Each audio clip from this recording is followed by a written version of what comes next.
सुनिए, रुकिए ज़रा। अरे रुकिए ना, सुनिए तो, अगर आप भी चाहते हैं कम केयर में प्लांट्स रखना तो इन प्लांट्स को ज़रूर अपनी लिस्ट में शामिल करें। बिस्मिल्लाहिर्रहमानिर्रहीम।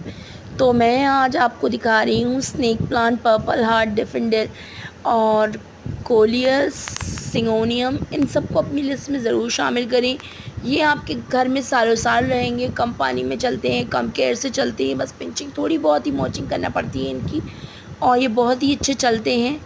जेट प्लांट को भी कुछ ज़्यादा ज़रूरत नहीं होती है आपकी, और ये स्पाइडर लिली को भी बिल्कुल ज़रूरत नहीं होती है आपकी, खुद ही बढ़ते रहते हैं, खुद ही करते रहते हैं। रियो प्लांट जो तो बस डिवाइड होता रहता है भाई।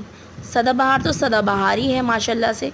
तो वीडियो पसंद आए तो लाइक सब्सक्राइब करना ना भूलें। और ये मैंने तिरंगा बना दिया है, ऑरेंज वाइट और ग्रीन का कॉम्बिनेशन बना के। वीडियो पसंद आए तो लाइक सब्सक्राइब करना ना भूलें। वीडियो को पूरा देखा करें एंड तक, ताकि मुझे सपोर्ट हो। अल्लाह हाफिज़।